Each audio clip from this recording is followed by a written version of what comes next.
The following program was paid for by Templar Real Estate. The views and opinions expressed on this program are not necessarily those of the staff and management of WMTR. As always, it is advisable to consult a professional before making a major decision.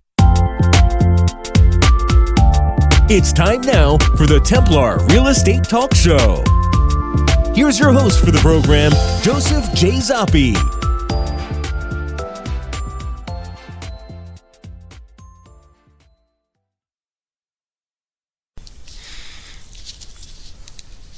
Hello, welcome to the Templar Real Estate Talk Show.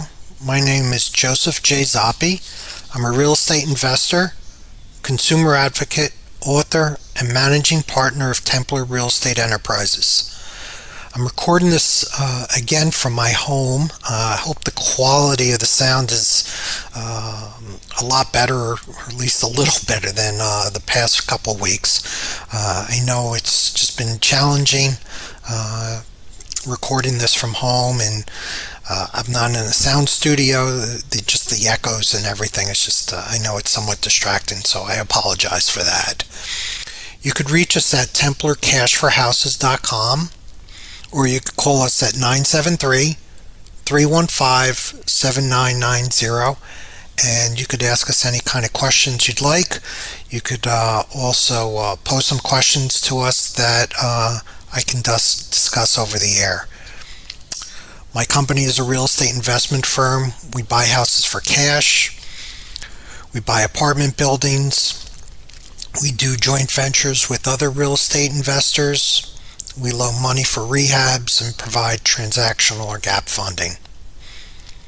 We work with individuals that want to partner with us, and if they could learn from us in terms of different ways of investing in real estate passively, if they want to go on their own and do so. That's, we're more than happy to educate individuals, and that's always free of charge, and that's just a benefit that we want to provide to everyone. We're not a real estate brokerage. I'm not an agent. There's another individual that does have the same name as me, but I'm not an agent. I do have agents on staff in the event that you want to sell your house through the traditional multiple listing service. We do not speculate. We're very protective of our money and our investors' money. This show will go over everything about real estate, those things that impact real estate. We'll talk about our rehabs, some of our rehabs that went well and some that didn't, some of the challenges that we've had as we rehab. It's very important that you learn as much as possible about real estate. Real estate's one of your biggest investments, so it's very important that you do know about it and how it could impact the value of it. As always, I always say, and I'll reiterate it throughout the broadcast also, is that I'm providing just my opinion, and it's only my opinion. I ask everyone to do research into anything that they're making a financial decision about, and whether you're working with a CPA or an attorney, it's always good to research it and find out the pros and cons of a particular situation, and understand that. I have always said that you have to watch the author of any article. If you're looking on the internet, where it's coming from, what their predisposition is politically, so on and so forth, because you might get a certain slant, and it might not be really accurate. One of the things I've talked about in the past couple of weeks, I'm going to talk about it again right now, is about politics. And even though this is a real estate show, politics plays a role into everything. And what I'm about to say, I've been preaching for a while, is when we make a decision, we have to have a balanced approach. So one of the things I've talked about before is that I've never been a big fan of our governor, Murphy. But relatively speaking, I think he's done a good job. And same thing with Governor Cuomo. And I was talking to a good friend of mine, and he was listing all the problems with their decisions, and he had some valid points, but the issue is that you could find fault in everything right now, especially with this pandemic. Things are going so fast, and the impact of everything and decisions people make, the politicians, it could be devastating to people, and there is no clear-cut decisions. And you can make a clear-cut decision, but that doesn't mean you really know what the impact's going to be. And we were talking about it, myself and my friend, and it's just not that simple.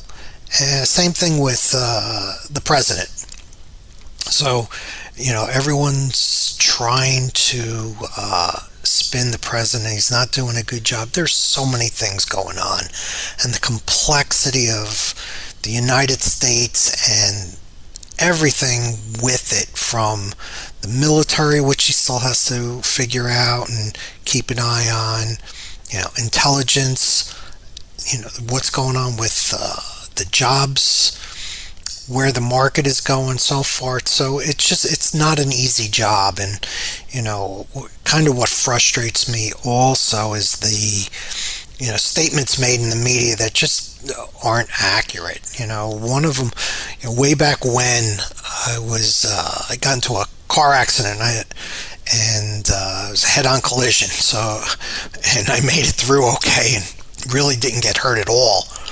And I was home, and I was listening to the news, and at the time Donald Trump was going for president. So he was talking, and he was saying, it was a flip remark, because I saw it, and he said something about, well, maybe the Russians can find Hillary's mailbox or emails. And it was, I saw his mannerisms and stuff, and it was just a flip remark. And then I'm hearing on all these different shows that he wanted the Russians to find the emails of Hillary's.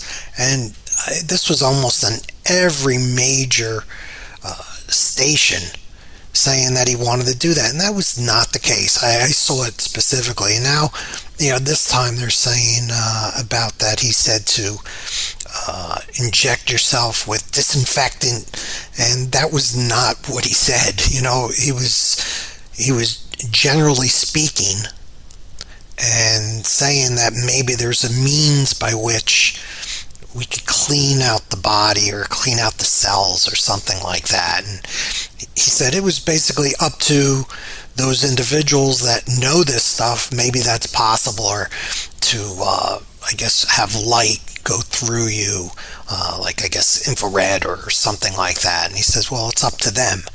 And now, in everywhere I see it, they're saying, well, you shouldn't be putting disinfectant in your body and things like that. And that is just not what he said, And I looked at it a couple times, and I was like, am I missing something here? And that was not it. So just understand where the information's coming from, and whether it's pro this or pro that, or con this or con that. You have to really have a balanced approach to making decisions. Case in point with where the economy's going, and I've brought this up too. Nobody really knows where the economy is really going. They're guessing where it's going to go, but they really don't know. I had brought up that there's 3 different types of recovery they're talking about. One is V-shaped, one is U-shaped, and one is L-shaped. So they've done different polls in terms of how quick the economy is going to come back, and based on a V-shaped recovery, which goes straight down, and then there'll be a sharp trough, and it'll move right back up. And they're saying, maybe 24% of the individuals interviewed for this poll thought that that was the case, and it would be between 6 months to recovery to 12 months. Then the U-shaped is more where it goes down and then it plateaus and flattens for a considerable amount of time and then moves up. And they're looking at a recovery of 12 to 24 months. And I forget the percentages on that. And lastly was more of an L-shaped recovery where it's gone down and it's going to stay down for a considerable amount of time, maybe in excess of 24 months. So nobody really knows, as I said. And I think everybody's in a wait-and-see attitude with this, and we don't know where housing prices are going to go.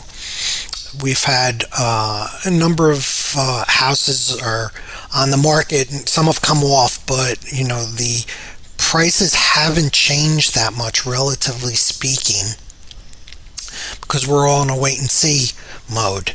And I think a number of houses aren't going to come on the market because there's that fear because of coronavirus and individuals coming through your house.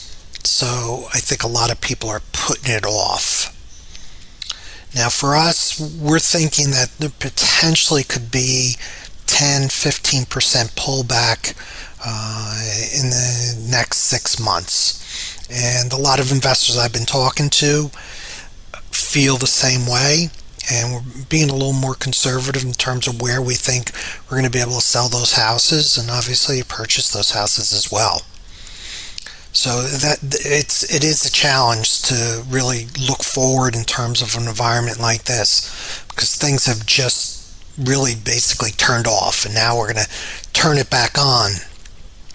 The other thing that we have to understand is that everything's regional. So obviously the Northeast got hit the hardest. So the recovery and what's going to happen is going to be considerably different than possibly in the central United States or Southeast. So it's very regional. So when you read these articles that say things are better or things are worse, you need to understand where they're coming from, and are they pertaining to nationally? Are they looking at it really from some of the regions like Arizona, like I said, Southwest, so on and so forth? So that's something that anytime you're looking at articles, you need to understand that. And we're going to have to see. I think, the Northeast, where we are, and Jersey, New York, is going to be really hit hard. And there's going to be a pullback. Hopefully it's not going to be for too long. But, the economy is going to be impacted because of, the hospitality and leisure industry. Who's going to be going back to movies? Who's going to be going to restaurants possibly? And, maybe they will. But, between that and hotels and conferences, things like that, everything's going to be virtual for a while. I think I was talking to another individual because sometimes in these types of situations where people contract and businesses contract, other ones push forward and grow faster and push harder, and that's what we're doing right now. So I'm going to close off on this segment, and I'm going to continue that very shortly. Thank you very much. This is Joseph J. Zoppi, Managing Partner for Templar Real Estate Enterprises and TemplarCashForHouses.com. Felt this is important, so I am recording this message from my home to all listeners. In this time of uncertainty and anxiety, my staff and I are here to help. we're here to provide private phone consultations free of charge. The first is for those individuals that feel they might eventually lose their house and need some advice on how to possibly save it. Second, as always, we're here for those that need to sell their house fast and need cash immediately. And the last, if you need steady or deferred income and you are looking for an alternative to the stock market, we can show you how to partner with us even in these uncertain times. You can reach us at 973-240-8593. That is 973-250-8593. Or sign up TemplarCanHelp.com. That is TEMPLAR canhelp.com. Thank you very much. Hi, welcome back to the Templar Real Estate Talk Show. My name is Joseph J. Zoppi, and just before our last segment, I was talking about growth and contraction and how certain companies will, in tough times, contract and take a step back, whereas other ones will push forward. And that's what we're looking at right now, is to grow our company even more. One of the challenges, obviously, is to look into the future and try to determine how to best navigate through these uncertain times. Right now, I was in discussions with another individual, so we're looking at a joint venture. It's still early in the discussions, but we're talking about different things to even grow our business even more through this joint venture. And one of the things we talked about was where people are going to be and how are they going to work in the next 6 months or so. And I think that's something that everyone has a question about. And I was saying that before about the restaurant industry, the hospitality industry. Who's going to go to restaurants? Who's going to, go to vacations? And again, some of this is going to be regional, like I said before. Whereas for us in the Northeast, it's going to be more extreme. Whereas in the South, it might not be as bad. And maybe some parts of central United States as well. But that's something that I think we all need to think about when we're taking our next steps in terms of our business, in terms of our lives, and where we think things are going to be. There's certain things where there's going to be these challenges with mortgages, paying mortgages. Right now, a lot of the mortgages are still being paid, and those are being paid by the stimulus checks that have been received by individuals. Right now, we also have forbearance, which I've talked about, and forbearance is where you're able to delay mortgage payments for a period of time, maybe 3 months or so. And I think things are going to shake out with that. Maybe they're going to extend it even further. So that's going to be a good thing. The other thing is right now the CARES Act, which did the different fundings for businesses, an additional round was approved, and it was just signed by the president. So that's approximately $484 billion, which includes like $310 billion for Paycheck Protection Program, and that's to augment your salary. And then there's $75 billion in relief for hospitals, and additional $25 billion to support additional testing. So that's a good thing. I know a number of individuals that have started to receive their loans as well from the SBA. That was worked in with the CARES Act. Ourselves, we were able to get some initial money like we requested, and we're waiting on our other loans through the SBA. So I'm hoping in the next 2 weeks we'll hear something ourselves for the different loans we've provided. And those loans are at really, really competitive prices, very good prices. So it's very reasonable, the interest rate, to say the least. And we're going to be putting it into establishing and growing our business even further. And I know a lot of individuals are going to do the same thing. Now, on the flip side, you have certain companies like restaurants where they're going to need it mostly to survive, but they can also use it to grow their business. And I think it's going to be challenging, but they can do it. One of the restaurants I like to go to, it's a really, really good Italian restaurant, Viaggio's in Wayne. So they're looking at different things in terms of continuing to boost their clientele by their different email blasts and different programs they have for meals and things like that. And they continue to try to push it hard, just to pay the bills. But I think they will be successful at it. The next thing I'd like to talk about is mortgages, and if you don't have a job. So I was interviewed for a national magazine on mortgages and what happens if you didn't have a job. Would you be able to get a mortgage? And the answer is yes, you can, but it's going to be even more difficult than it currently is. That's one thing. One of the things that any bank or any type of company that's going to loan money is, what they require is your ability to pay.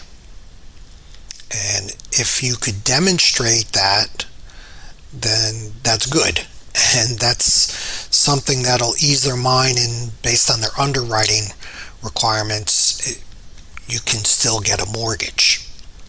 Now you might say, well, how can that be if I don't have a job? Well, there's other ways of having income even though you don't have a job.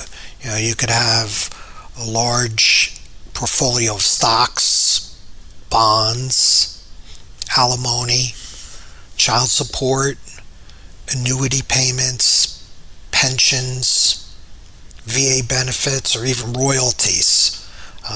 But with that being said, you still need to have good credit, and that's a big thing. If you don't have good credit, then you're going to have an issue. The other thing that's going to help besides having good credit is you could have even a co-signer or a co-borrower to help you. And depending on the bank or loaning company, whether it's a different type of, like a credit union, so on and so forth, for a co-borrower, they might have certain restrictions. Certain restrictions might be the co-borrower has to live with you. Other ones might be they don't have to live with you, but you need a larger down payment. And it really depends. And, each institution is really different in terms of the way they underwrite it. So one of the things with underwriting requirements, so as this pans out, the underwriting requirements for all mortgages is going to be higher and more strict because nobody knows where the economy is going. So anytime there's a concern or there's unknowns, requirements change, and underwriting requirements change because of that. Now, for mortgages, right now, I think really what they're requiring is you have to have like a credit score of like 700, and 20 or 25% down payment, which is, considerably high. So, but they're being very conservative because they don't know what's going to happen. And that's understandable.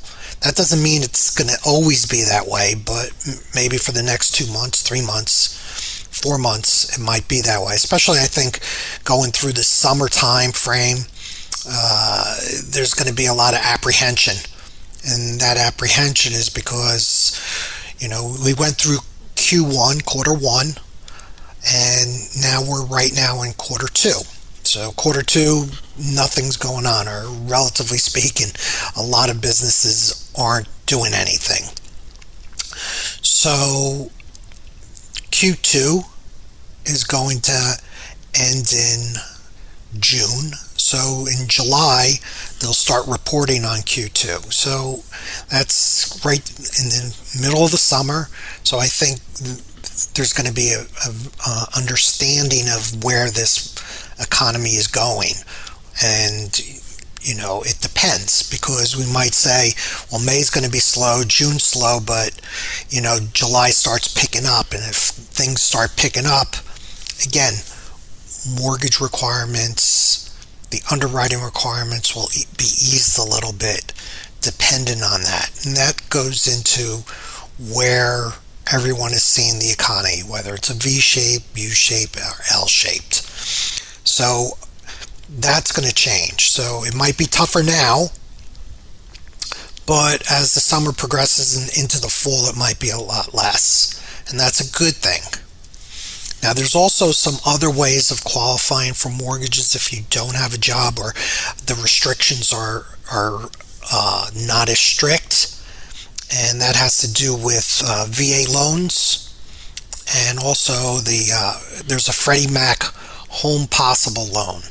And the program qualifies a buyer which will have a yearly income that is equal to or less than the area median income where the property is located. So median is the middle in terms of where the prices are. It's not an average. Average, when you average something, it's different than median. So median is if you have 20 houses in an area, the price in the middle, so you'd have 10 above and 10 below, and that price in the middle is the median price. So that's one approach. The other one, like I said before, is to use a co-borrower. And again, that'll help you get a mortgage. Now, there's a couple other things. When you get a mortgage, a lender looks at your debt and income, and that is very important. So it's your debt to income ratio, or they sometimes call it DTI. And it's your total monthly recurring debt payments divided by your total monthly gross income.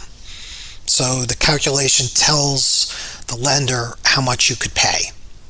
And DTI is calculated as a percentage because it's a ratio. So lenders favor 50% or less. So as you progress and go lower and lower, your chances of getting a mortgage are a lot better. So again, even if you don't have a job, if you have an income stream, you could qualify for a loan. Again, on the flip side, the higher the ratio, the less chances or harder chances in terms of getting a loan. But, if you have money coming in through alimony, child support, things like that, there's a better chance that you could get a loan. I'm not going to say it's not going to be tough. It's going to be very tough. But if you're still looking to get a mortgage right now, then that's a possibility. As long as you got a standard income stream coming in, that is the most important thing. And, while this is going on, the biggest thing to really do is to try to drive down your debt and make sure that you pay off your bills as best as possible, as quickly as possible. Even if you have the option for delaying them, if you could afford it, please pay it. The other thing that's really important right now is any monthly payments you have, try to renegotiate them into lower payments, either with your cell carrier, your internet provider, cable provider, any type of monthly bills that you get, and that's what we did as well. So we went to a number of our vendors, and we said that we wanted to negotiate a better deal, and just about everyone gave us a better deal. So there's nothing wrong with asking to get a reduction in terms of the service price for certain things. And think of it this way: it's better that they reduce the price a little instead of losing you as a customer. The same thing goes with credit card companies in terms of asking for a better interest rate, and even doing some balance transfers if you could. So I'd like to thank you very much for everything. Please stay safe. God bless, and I'll see you next week. This is Joseph J. Zoppi, Managing Partner for Templar Real Estate Enterprises and TemplarCashForHouses.com. Felt this is important, so I am recording this message from my home to all listeners. In this time of uncertainty and anxiety, my staff and I are here to help. We're here to provide private phone consultations free of charge. The first is for those individuals that feel they might eventually lose their house and need some advice on how to possibly save it. Second, as always, we're here for those that need to sell their house fast and need cash immediately. And the last, if you need steady or deferred income and you are looking for an alternative to the stock market, we can show you how to partner with us even in these uncertain times. You can reach us at 973-240-8593. That is 973-250-8593. Or sign up TemplarCanHelp.com. That is TEMPLAR canhelp.com. Thank you very much.